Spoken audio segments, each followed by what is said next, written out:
Ben Crump presser. Ready to get a mic check? Mic check 1, 2, 3, 4, 5, 6, 7, 8, 9. Mic check 1, 2. You good? All right, thanks, bye. What's up, bro?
It's like Florida, man. Florida, it just can't help itself. It just all of a sudden pops up. And let's see, where's the most room? Right here. I'm gonna have to get some tape so she don't slide. All right, let me do that right quick. Hey now.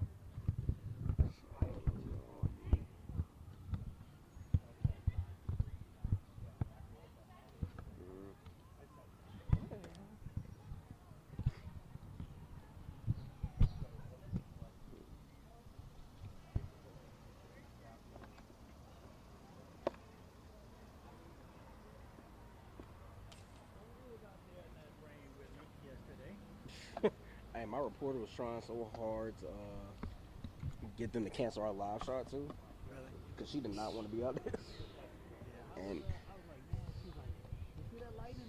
And I've been editing, so I didn't see it. And he goes, I didn't see any lightning. Because he would not get out there if it was lightning. man, listen. And so as soon as I got out there and he stood out there, I saw it. And I said, man, we got 2 minutes away, so we just might as well just suck this one up. He wouldn't have been out Back to the vehicle. Yeah, I was like, yeah, 'cause I don't do lightning either. Bro. I don't mess with no lightning. Always hated lightning. trying to get out of that. Anything, because you never know, man. You know, that lightning can go anywhere. Exactly. You're thinking, okay, it ain't me. Next thing you know, you're laying on the ground shaking. Exactly. That's real. It ain't, you know, man, look.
So what happened was she got assigned to her bill.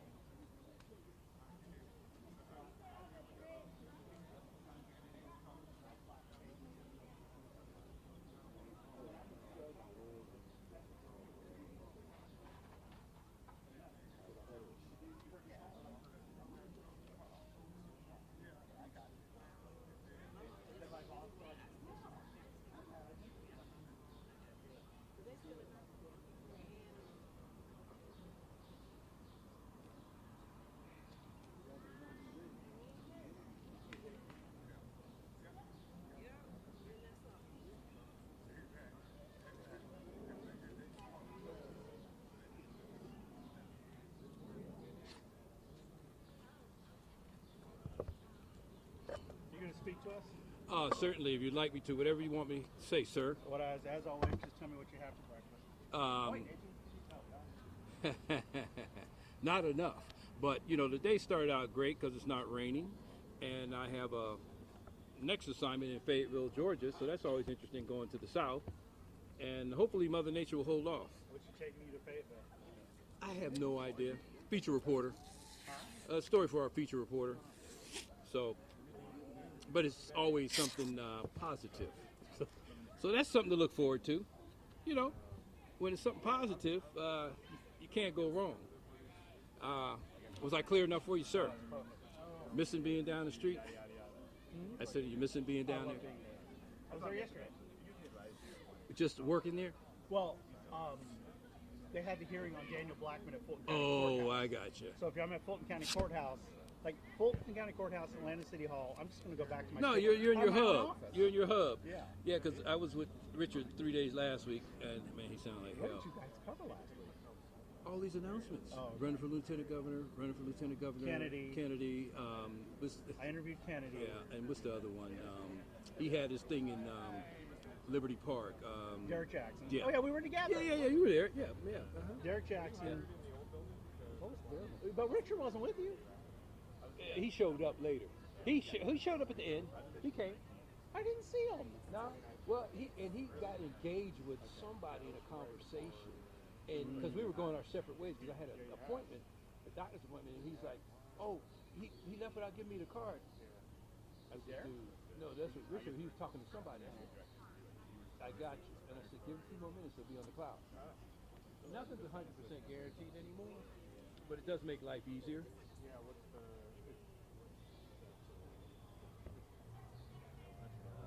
Have they gone up? I'm not in anybody's shop, right? You're Rail, everything's the same. Instead of...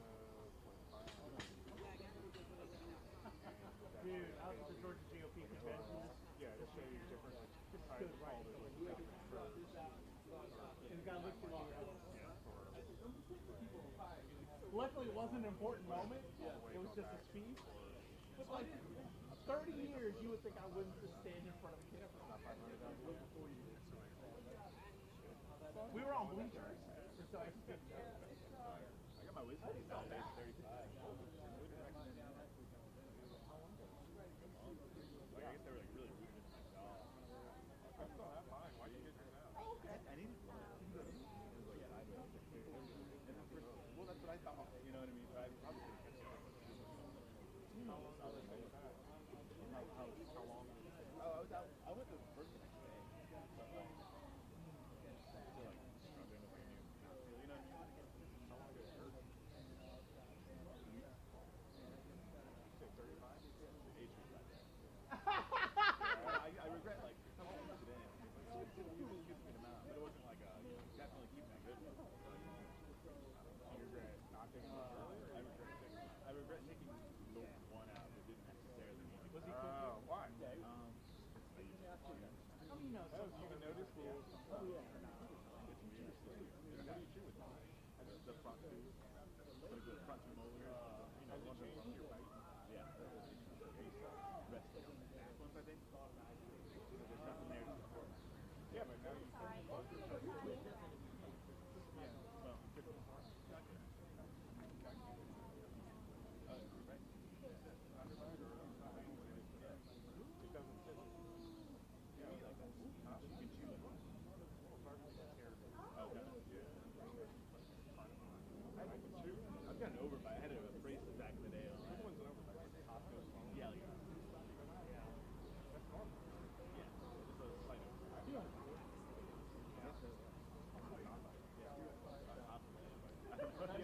Which producer is in there that I know? Is Rick in there? I think what it is, like, you know, most people get them out when they're See which producers in there that don't look up and start texting. I love when TV producers start texting.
up momentarily, everybody. Thank you. All right, thank you.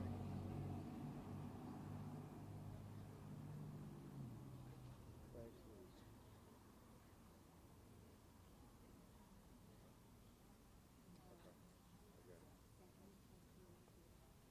Okay, I got it.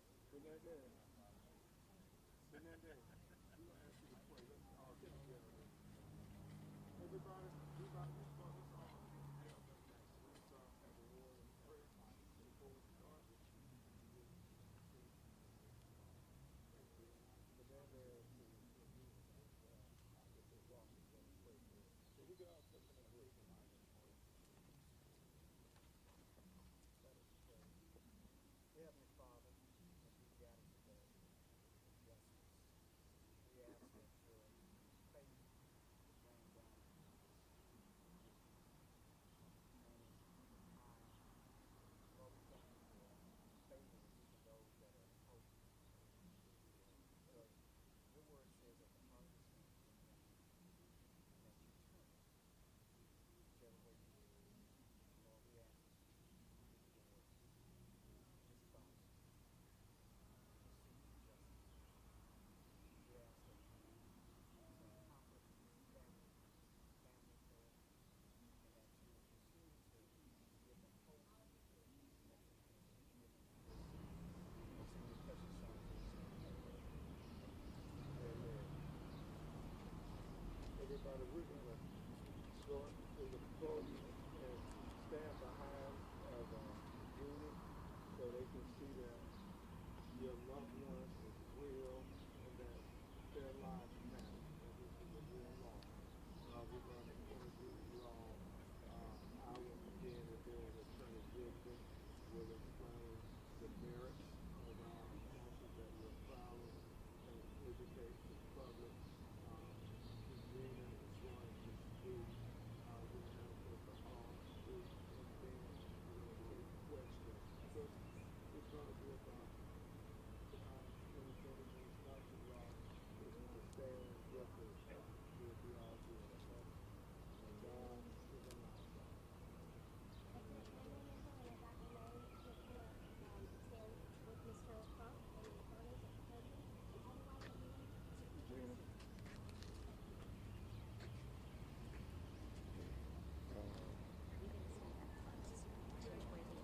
We'll just stay right here in between me and Jeff. Yeah, come up a little closer, everybody. Yeah. Yeah. Have family members come up.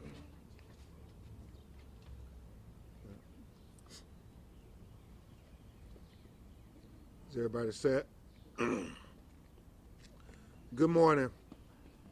I'm Attorney Ben Crump, and along with Attorney Jeff Goodman from Slots Law Firm, who is a recognized expert in the field dealing with bridge collapses and collapsed buildings all across America and the world.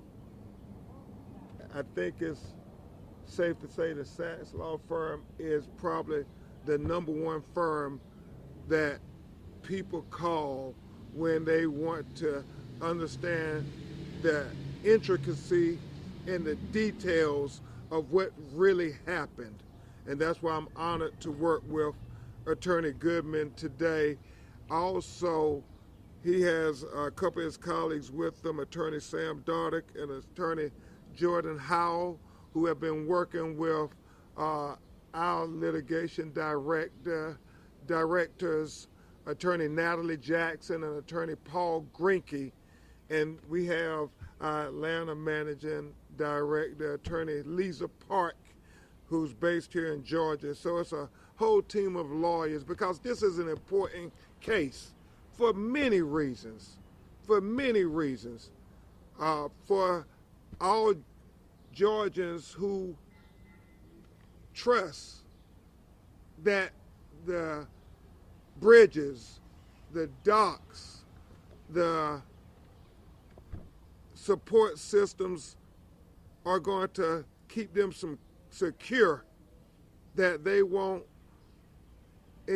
have to face tragedies like these families have had to face, it gets emotional because I'm remembering talking to so many of them about what happened when the Sapelo Island Gateway dock collapsed and how they were in the water and they thought that this was the end for them and how they struggled to just try to get a breath and how loved ones who they tried desperately to save could not be saved. And that's what this is about today. We have families of our clients. We represent 4 of the decedents who lost their lives 8 months ago. We represent Jacqueline Carter. We have their pictures here. We represent Cynthia Gibbs. We represent Carlotta McIntosh. And we represent Isaiah Thomas.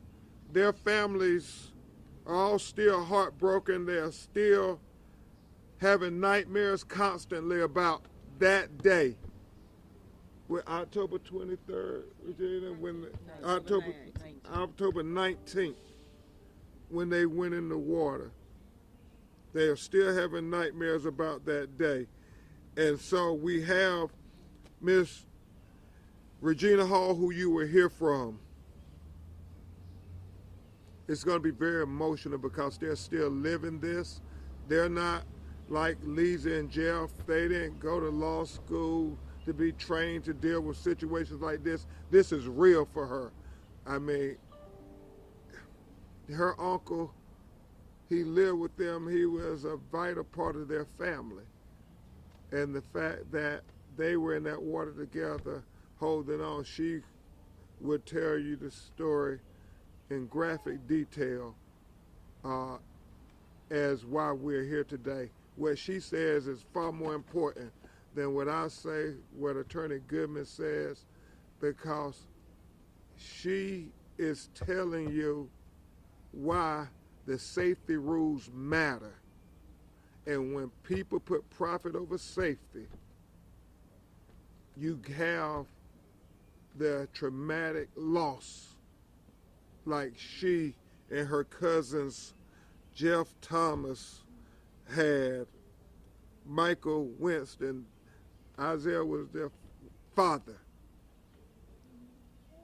We also have her mother here with us, Katrina Alexander, who was the sister of Isaiah Thomas. We also have present with us Mr. Alexander Henderson, who lives on Sapelo Island and who rescued many of them. I think it's safe to say without his help, we would probably be looking at more than 7 people dead. So I want to say thank you and give you a round of applause, Mr. Henderson. Where are you at? He's standing in the back. And so you will hear from him and his heroic efforts. And he knows all the history about Sapelo Island. And I'm so grateful he's here to educate us all beyond the lawsuit. We also have Miss Elena Johnson, the daughter of William Johnson, who also died, and Miss Briannica Talley, who's the niece of William Johnson. And we have Nathaniel Hicks, who's the son of Joanne Ross, who you also hear from. So I say all that to say to give them their proper introductions. But the biggest thing why we're filing this multi-million-dollar lawsuit is because this tragedy was totally preventable. Let me say that again. These 7 people did not have to die on the Sapelo Island gangway dock if people would have put safety over money. That's what this is about. What was supposed to be such a celebratory occasion of cultural pride. The Gullah Geechee Islands and the African culture that is represented on that island is unique to any other thing in America. That's why people go and visit annually, and that's what that day was. It was supposed to be a celebration of black pride, but it became a day of great black loss of humanity and life. And so we're filing this lawsuit to speak to that tragedy, to say that we won't let them sweep it under the rug, that we won't let them say that these black people were insignificant, that we won't let them say that these black senior citizens were irrelevant, that we won't let them say that their lives didn't matter. I wonder, honestly, if this case would have gotten more attention if it were all elderly white people. In this day and time in America, we have to ask those questions, unfortunately. 6 of the 7 people who died were African American. And so we're dealing with, yet again, trying to remind people that black tears are just as valuable as white tears. That black loss of life is the same as any other loss of life. And the reason this case is worth millions of dollars is to send the message, that we value all life, whether black, white, brown, or red. It's about equal justice under the law. And so this lawsuit goes into great details about what happened and how it should have been prevented. It goes without saying that our experts painstakingly took every part of that gangway and they did a re-engineering of it. They reconstructed the tragedy, and we know what all of the shortcomings and shortcuts that led to this tragedy. And so we want these companies to do the right thing. Don't make these families continue to have to suffer over and over again just to get simple justice. Simple justice. We ain't asking for anything extraordinary. We're asking for the same thing that anybody else would ask for if that was their mama or their daddy who died this tragic death. That's all we're asking for. I mean, drowning deaths are very horrific deaths, especially when people are reaching out for you and you see them going down and you realize that this watery grave is going to be their last time that they took a breath on this earth. That's why this lawsuit is so important.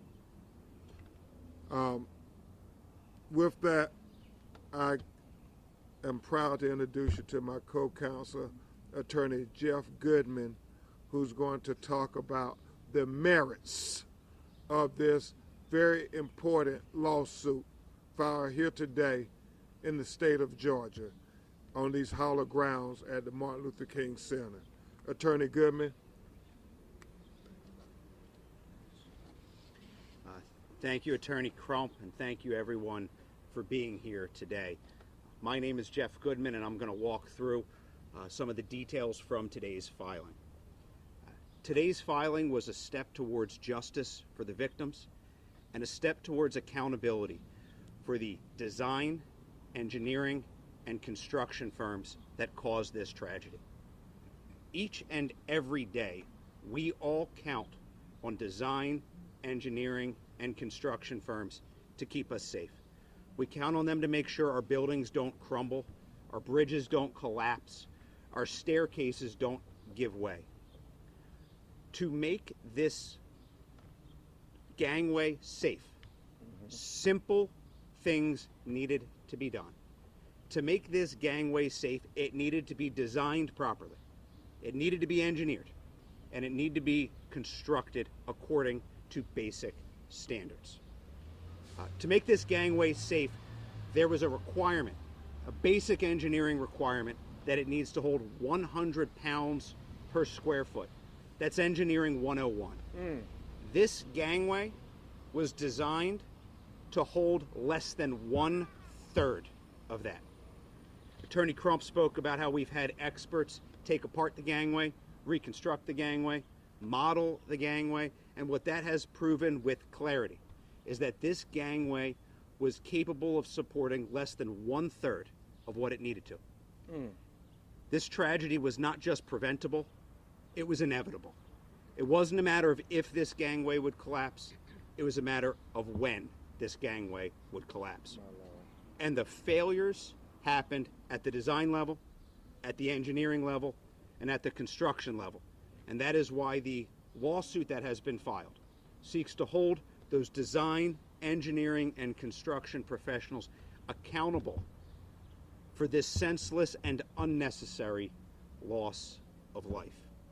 So thank you all for being here today. I'm happy to walk through any questions in a few moments after some of the victims talk about some of the more details of the complaint. Thank you. Before you step away, can you spell first, last name, and title, and for everyone else? We're going to do it at the end.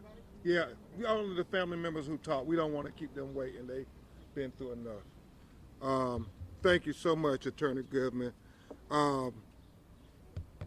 The individuals who we have sued specifically, Attorney Grinke said, let's make sure we let you all know that we will provide you with the lawsuit after the press conference. But the lawsuit names Stevens and Wilkerson, the project architect, Centennial Contractors Enterprises, the general contractor, as well as EMC Engineering Services, the civil marine engineering consultant, and Crescent Equipment Company doing business as Crescent Marine Access, the gangway fabricator, as the defendants.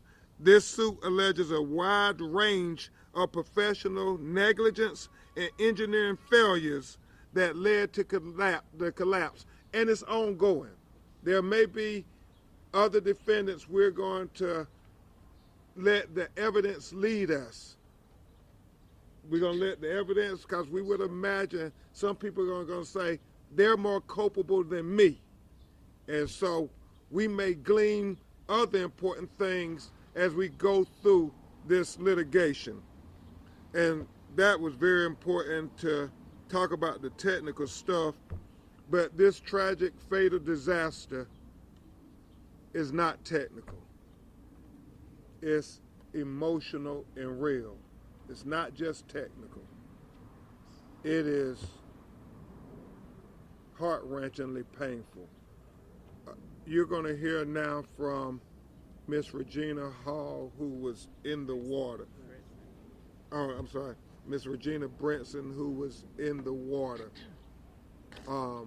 with her family members, to tell you, to paint a picture for you, really how it was and why we're here. Again, it's emotional. So Regina, if you could tell them about that day. Good morning. My name is Regina Brinson. First of all, I just would like to thank God, number one, for being here and being able to stand here today, because this has not been easy. October the 19th pretty much is, to me, it's just like today. The pain doesn't get any easier whatsoever. To attend a festival with family, my mom, my cousins, and very good friends that ended up in tragedy like this is it's just something that's unbelievable. And I keep asking, I keep saying, please God, wake me up from this bad dream that I'm having. But in reality, it's not a dream, it's real. To leave a festival, heading back to the ferry, trying to board the ferry, and get in the middle of the gangway, and you're standing there with Miss Colada, which this beautiful soul right here, I had her on a walker, and my uncle was assisting me with Miss Colada. I was holding on to her walker while we were standing in the middle of the gangway, and all of a sudden I heard a crack. And I was like, oh my God, what's happening? What's happening? And before I knew it, Miss Colada shot down in the river. It's just like she dove off a diving board. I could see her whole body and her walker go underwater. The first half of the gangway, that first section, the whole thing collapsed. I was at the split. That crack went straight across in front of my feet. So I felt like in slow motion. The part that I was on when we fell, it fell slow and it was going down and it pretty much curved and landed back on the dock. And I was saying to myself, once I hit the water, I was like, oh my God, I can't believe this is happening. Soon as I hit the water, it's like the currents were so rough and bad. The currents just instantly just picked me up. And I'm just floating down the river. And I'm like, oh my God, I'm in the middle of a river. And as I was floating down the river, I looked to my left and I saw my uncle. And I called out to him and I said, Uncle Bubba, I said, grab my hand. He grabbed my hand, but he also grabbed me right here. And he kept pulling me and pulling me and pulling me under the water. And I said to myself underwater, I said, oh my God, I'm getting ready to die. And God spoke to me so clearly. And God said, no, you have to release your uncle. I'm underwater peeling finger by finger by finger off my shirt, having to release my uncle to just be able to surface back up to the top of the water. When I floated back up to the top, he floated by me, and then I was like, oh my God, what did I do? What did I do for releasing my uncle? I felt so bad, like, why did I release my uncle? But at the time, that's what God told me to do, and that's the only thing I knew to do was to release him. And then I said, okay, God, I release my uncle now.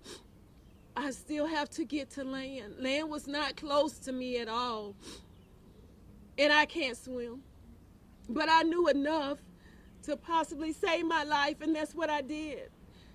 I knew that, number one, keep my head above water. Number one, try to stay calm and don't burn up my energy. And number two, just doggy paddle. And that's what I did. And when I made it to the edge, I just collapsed. I was mentally, emotionally, physically just drained, just laying on the sand, face down. This has not been easy for me at all. Not at all, whatsoever. Nightmares, talking to therapists, having to take medication to help me sleep. This has not been easy for me or any of my family members. My mom, she was there. She experienced the whole disaster, what happened. I was nowhere near her, none whatsoever. So in reality, she didn't know if me or my uncle or her good friend was dead or alive for hours. Because I was I had floated down the river just laying on the sand. So this has not been easy for me or any of my family members whatsoever. So I just ask for continued prayer to get us through this on a daily basis. God is my source and has given me strength, Lord, to make it day by day. And I am so ever thankful for him to give me a second chance in life. I am so thankful. Amen. Thank you, Regina. No, and I want to say again publicly, Regina, what we continue to say privately to you. It was not your fault for your uncle's death. It was the people who cut corners and building the gangway dock collapse. You never should have been put in that position to have to try to save your uncle and save your life. It is not your fault, dear. I want you to know that. We can't say that enough.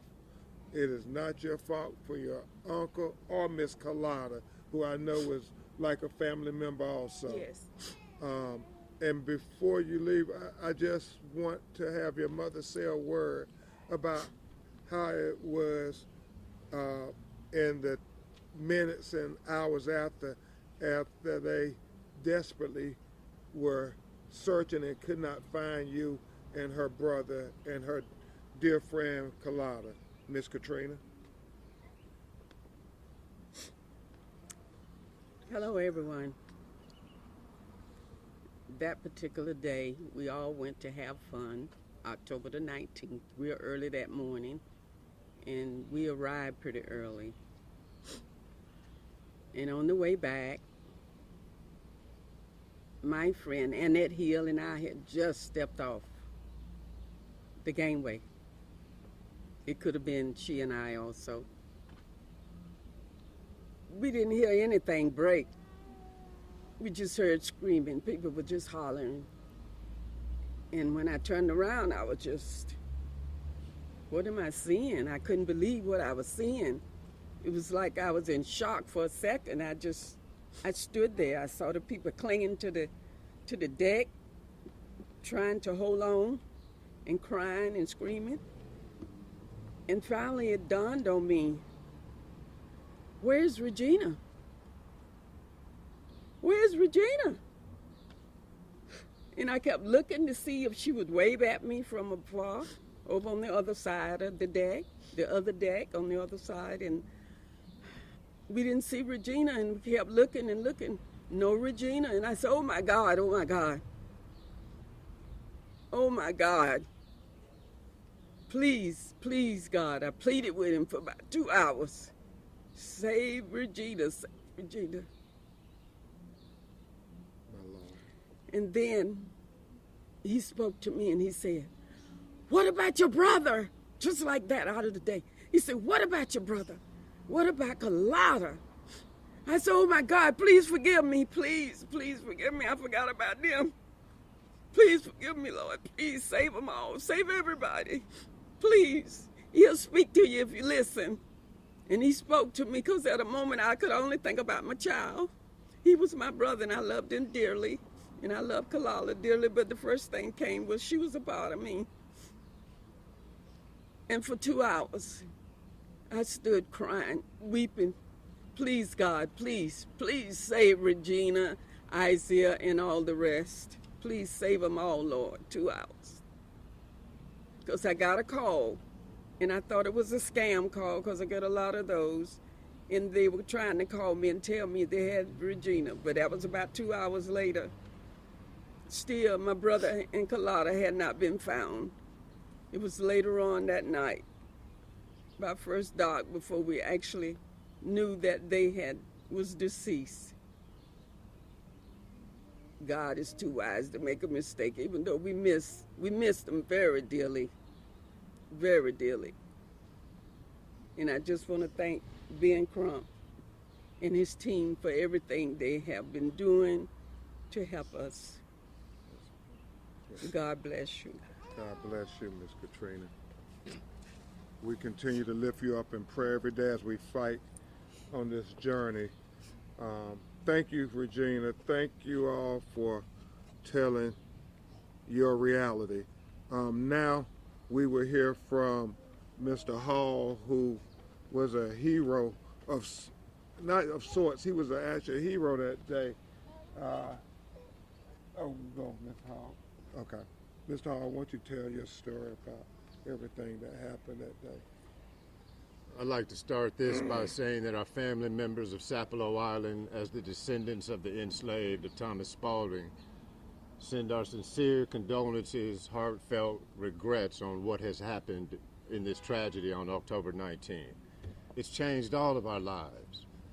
My family members are still going to those same shores on a daily basis, seeing what happened on October 19th still to this morning. We know that we've been fighting for our survival on Sapelo Island. Mm-hmm. We mentioned this in 2009 as to the dangers of these docks and these gangways. Through our federal lawsuit in 2022, these docks were rebuilt, but were engineered, as Attorney Goodman said, improperly. Mm-hmm. The compliance levels were out of sorts, out of whack. And we as family members have been looking at this tragedy for the 3 years of these new docks on a constant basis. Our only heartfelt remorse for the persons who were victims of this tragedy and to their families, we are devastated. You have to understand that on this day we had 700 plus people on this island. Of these 700 plus people, they were in our chain of command as the descendants of the enslaved of this island. 236 years is our culture on this island. All of a sudden, we have now lost these elders as ancestors today. Yes, sir. And I do want to speak on one of the outcomes of this tragedy. Mm-hmm. Mr. William Johnson Jr.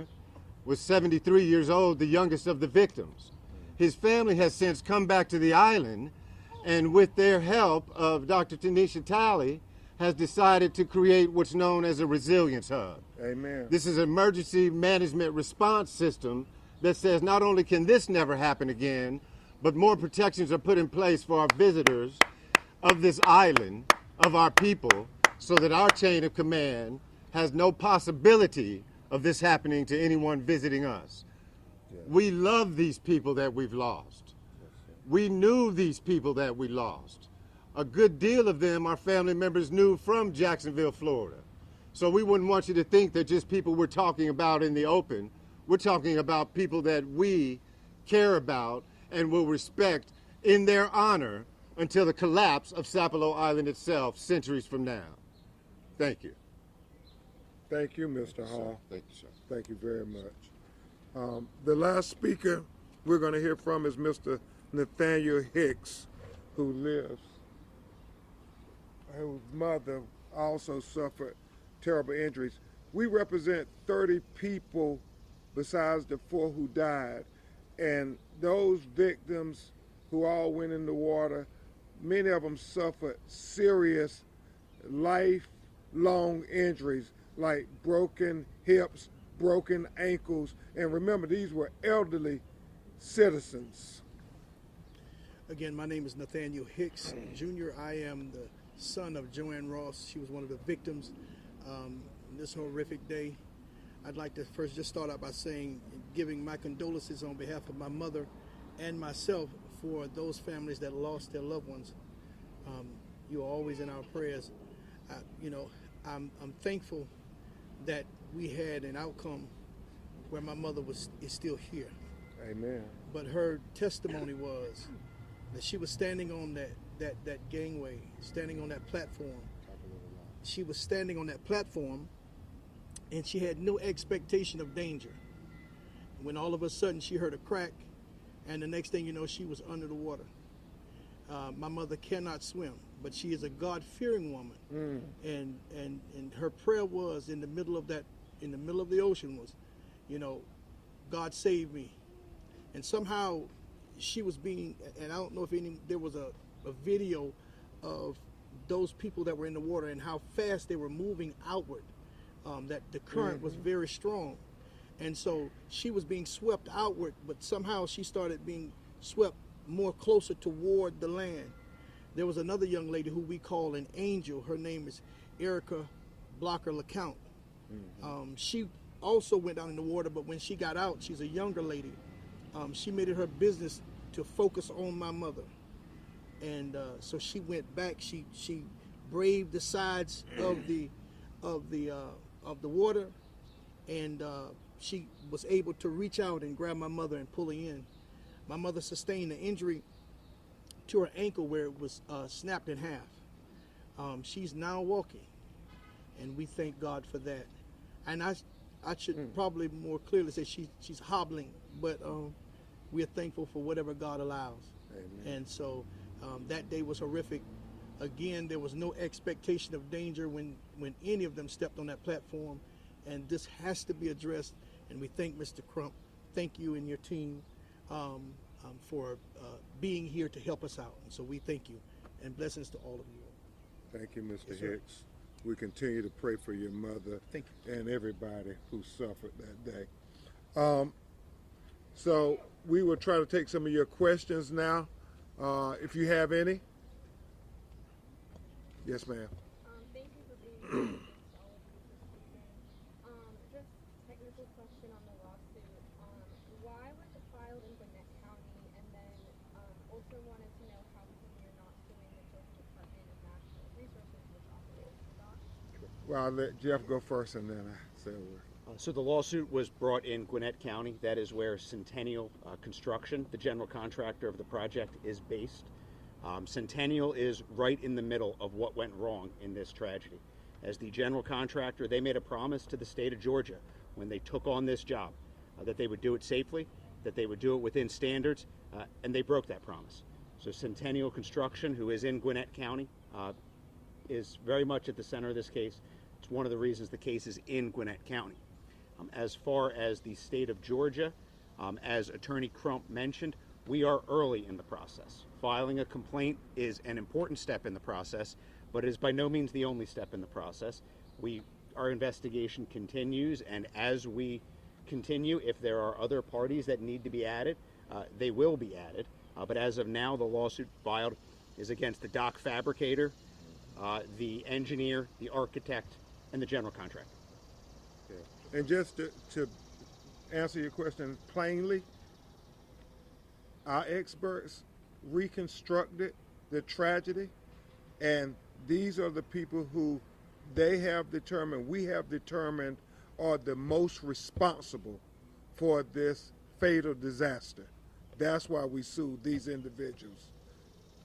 Mr. Goodman, Mr. Crump, how many victims do y'all represent in total in this lawsuit?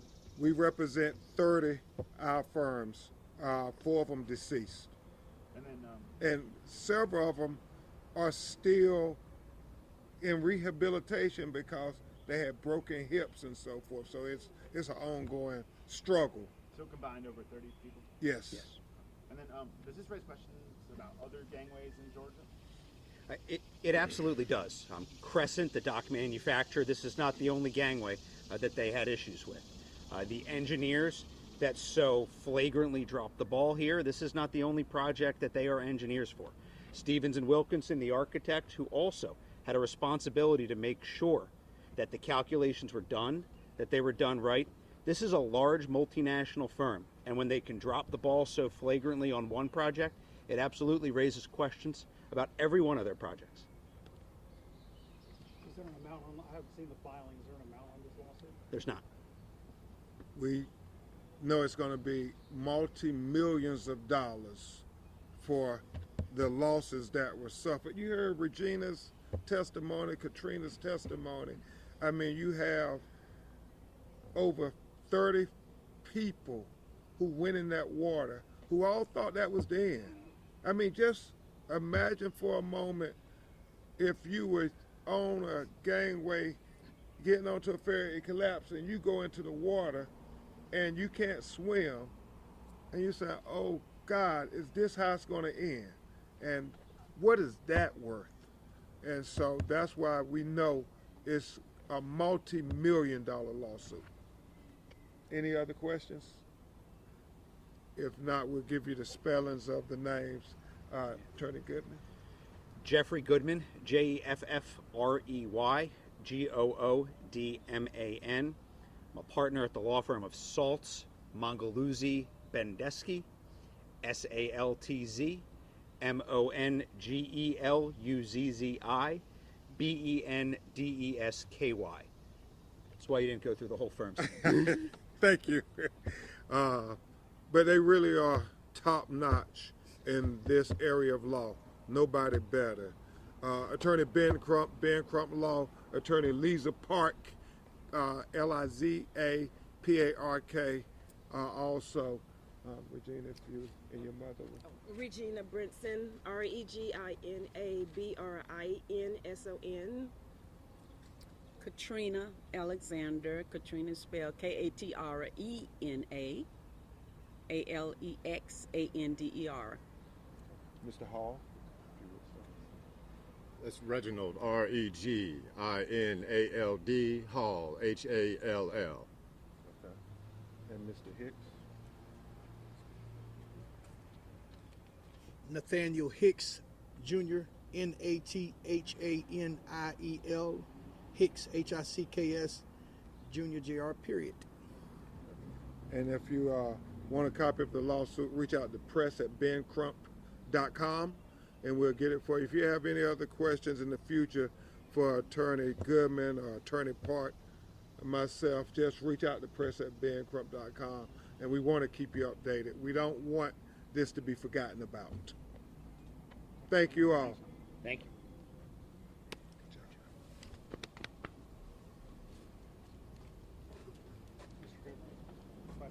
Sure.